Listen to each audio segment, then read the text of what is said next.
guitar because of the Beatles, really. I mean, and that time, and I was born in '55, so when I came, you know, at age, you know, sort of 9, 10, and before the whole pop music was soaring, you know, the early 60s, and obviously into the late 60s and 70s, it was such a force, and it's such a powerful force, and joyful, really joyful. So the radio stations had everything from, you know, Bob Dylan, and then you'd hear Aretha Franklin, then you'd hear Jimi Hendrix, and then you'd hear the Beatles, and it was incredibly varied, and I think that affected my music making tremendously. It affected me as a musician in my love for a variety of music. You couldn't wait to learn a song or whatever it was. I'm trying to... I think that was one of the first things I learned. I think that was it. Last time was the Rolling Stones, and I met Keith Richards, and I played it for him, actually. And then the guitar just kind of grabs one, you know, and it takes you over, and then you're doomed for life. You can't do anything else. So that's what happened to me. And now how I got to classical guitar is that I really fell in love with the music of Bach, which we're hearing on this program. And the first Bach record that I fell in love with was actually a fellow named Walter Carlos, who since has become Wendy Carlos. And he had a record called Switched On Bach, which was synthesized Bach. And it was I think it was the third Brandenburg. And when I heard that, you know, as a kid who was a rocker, it was just electrifying. It was actually stunning. And that led me sort of into the world of classical music. And then all of a sudden, at the same time, I heard a harpsichordist named Anthony Newman, who has done several collaborations with Stephen. That just totally changed my life, to hear this harpsichordist play, because he played with such vitality and virtuosity. So that really let me say, well, I have to do this. Even though I was a guitarist, I thought, well, I have to do it. But it's the music of Bach and Baroque music in general, I think, translates well to, I think, the first piece. You know, this beautiful piece of Couperin. I remember just hearing this.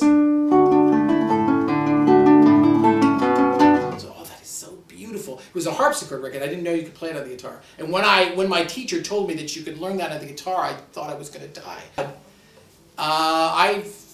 Since I could remember, since I was, you know, born, I was always on the beach in the summer times. We didn't live there during the year, but my grandma did. She lived in Dennis, and Dennis is very dear to me. I still, at low tide, I still know all the rocks. I know where they are, and it's. In fact, I wrote a piece later on a record of mine called Some Towns and Cities. I wrote a piece for flute and guitar, alto flute and guitar, called Dennis, which was about sort of low tide and the little ripples that the water makes on the wind makes on the water and the little tide pools and I think once you are brought up on Cape Cod like the way I was in terms of the summer, it's just in your blood. Like if you cross, once you get near, even you hit Rhode Island and then you start to pull over the Sagamore Bridge.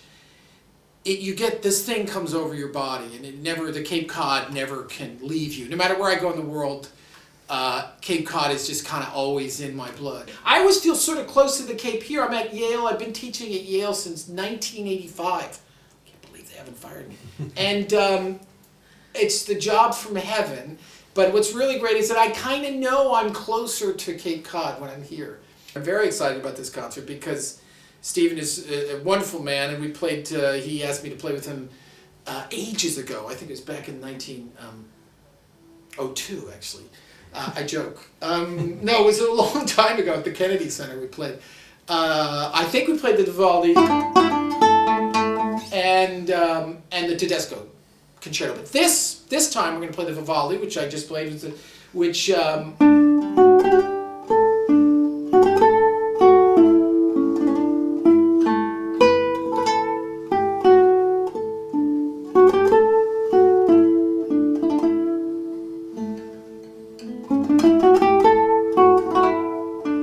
It's so beautiful, it's ridiculous. It's ridiculous. It's so beautiful. No, it's interesting that the two concerti that I'm playing, they both have these middle movements that are so beautiful. This one just killed me. it's just legendary. And then the middle movement of the Aaron Wes Concerto, which starts with a great English legendary English horn solo, and I just strum. And I'm not going to sing for you because I'm not getting paid enough to sing. And English, and then I,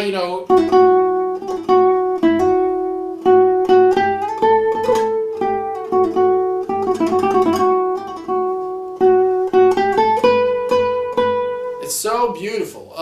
And that was made famous actually, I think, in the late 50s. It was particularly brought out because Miles Davis did a record called Sketches in Spain and took that movement, took this. Which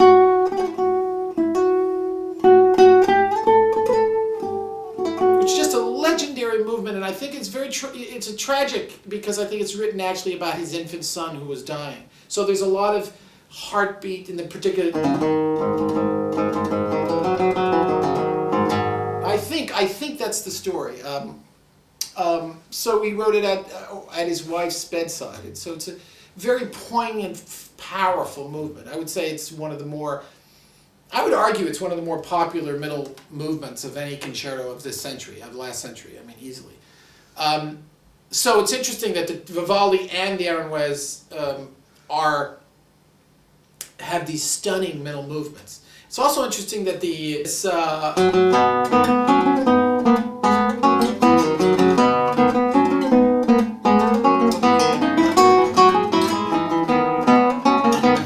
that third movement has a sort of a Baroque-like aspect to it as well. So it's a kind of nice pairing of the two. The Aaron Wes is very, very Spanish, but it also, again, the last movement has a slight Baroque aspect to it, which it couples nicely with the Vivaldi. The Vivaldi was originally written for the lute, not the classical guitar, and of course just fits great, as does a lot of lute music. And Vivaldi, just in general, is, to get back to him, taught in Venice, at the girls' convent there, and he wrote, I don't know, a concerto a day or something. It's something ridiculous. But there's something really always very familiar about Vivaldi. It's as though it's music that you've always known or heard. When the first time you hear it, it just sounds so familiar and easily very affable music, just heartfelt. And also quite joyous, in general. So, again, it's a nice contrast to the Aaron Wes, which is this great legendary piece. It's just a piece that we all know and love. And I'm thrilled because I don't think, getting back to the Cape, I don't think I've ever performed on the Cape before. I think this is my first time. And I have dear friends there, dear friends in Woods Hole. I won't name drop. But one of my favorite composers lives there, Ezra Latterman, who wrote this beautiful piece for me. So Ezra's a bud. I don't know if he's going to be there, but I'm about to record one of this great solo piece that he wrote for me.